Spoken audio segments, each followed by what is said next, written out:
शीतल की कहानियों में आपका स्वागत है। आज की कहानी का नाम है प्यार के दो बोल। बेटा, यहाँ बहुत दिन रह लिए, अब हमें मयंक के घर छोड़ दे। बाबूजी, आपको आए अभी कुछ ही दिन हुए हैं, एक हफ्ता बहुत है, फिर आ जाएंगे। जैसे आप दोनों की इच्छा हो। मैं तो नहीं आ पाऊंगा, लेकिन ड्राइवर छोड़ आएगा, कह दिया वैभव को। यशोदा जी बैग में कपड़े रखते हुए बोली, कह तो दिया है, पर वो बहुत मायूस हो गया। जानती हूँ, वह बहुत हमसे प्यार करता है, वो चाहता है हम उसके साथ रहे, पर हम कर भी क्या सकते हैं। जहाँ सम्मान नहीं, प्यार के दो बोल नहीं, वहाँ मन लगाएं तो लगाएं भी कैसे। उधर वैभव मायूसी से अपने कमरे में गया। क्या हुआ, चेहरे पर 12 क्यों बजे हैं?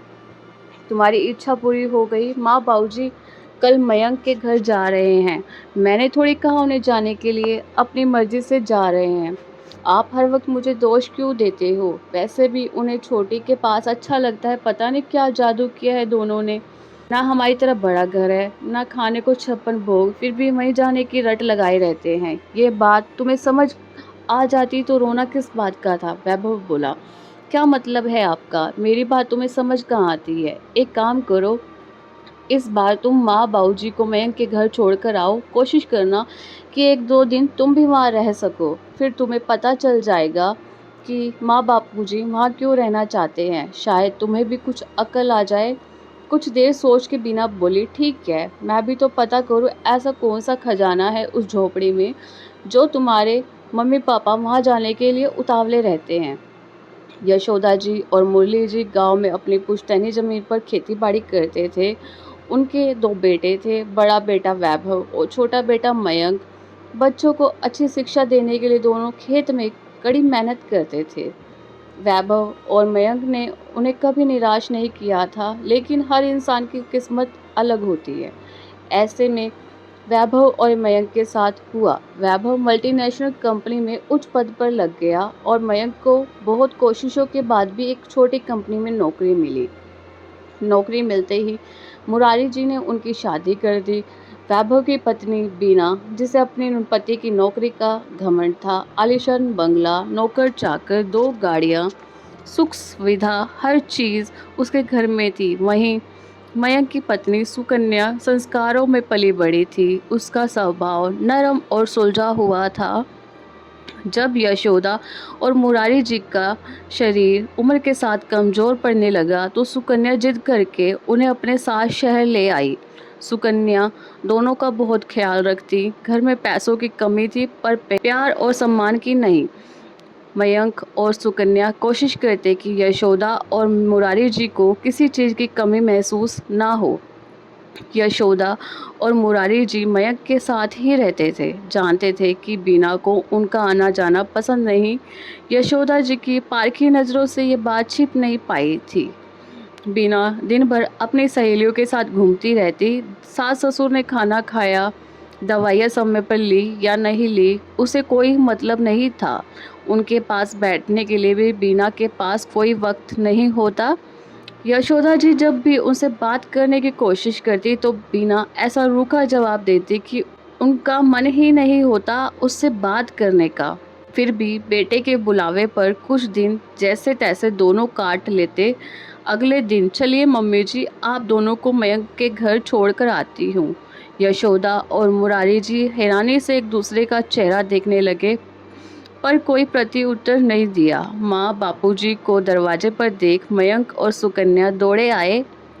सुकन्या यशोदा जी के गले ऐसे मिली जैसे ना जाने कितने सालों से एक दूसरे को देखा नहीं था। दोनों बच्चे भी दौड़कर दादा दादी के गले से लिपट गए। चाय पीकर फ्रेश हो जाइए, तब तक मैं खाना तैयार करती हूँ। चाय बिस्किट लाते हुए सुकन्या बोली, मेरे घर के सामने तो ये सचमुच झोपड़ी ही लगती है। पूरा घर घूमते हुए मुंह बिचकाते हुए बीना बड़बड़ाई। टेबल पर खाना लगा तो दोनों बच्चे बड़े प्यार से दादाजी का हाथ पकड़कर ले आए। मेरे बच्चों को तो दादा दादी से कोई मतलब ही नहीं रहता।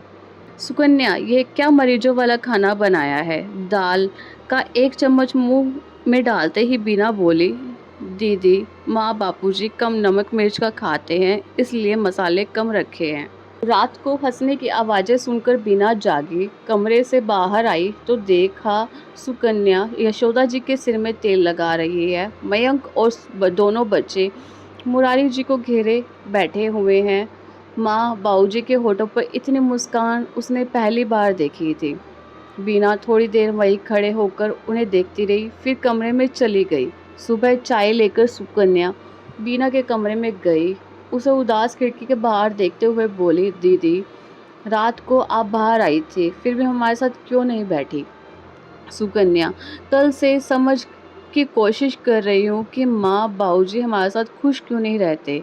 दीदी, इसका सिर्फ एक ही कारण है, प्यार के दो बोल। उन्हें सिर्फ प्यार और सम्मान चाहिए। उन्हें इससे कोई फ़र्क नहीं पड़ता कि आपका घर कितना बड़ा है या आप उनके खाने के लिए कितनी चीज़ें बनाते हैं। उनको इससे फ़र्क पड़ता है कि आपका उनके प्रति व्यवहार कैसा है। अगर ये प्यार उन्हें छोटे से घर में और दाल रोटी के साथ मिलता है तो बड़ा घर या पकवानों से सजी टेबल उनके लिए मायने नहीं रखती।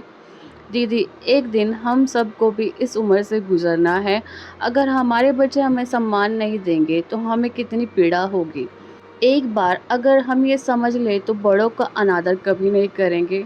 सच कहा तूने, माँ बाबूजी ने हमें अलग नहीं किया, हमने ही उनसे दूरियां बना ली थी, लेकिन अब ऐसा नहीं होगा। मुझे भी उनका प्यार चाहिए। बीना ने संकल्प ले लिया था कि वह माँ बाबूजी को प्यार, सम्मान और अपना पन देने की कोशिश करेगी जिसके वो हकदार हैं।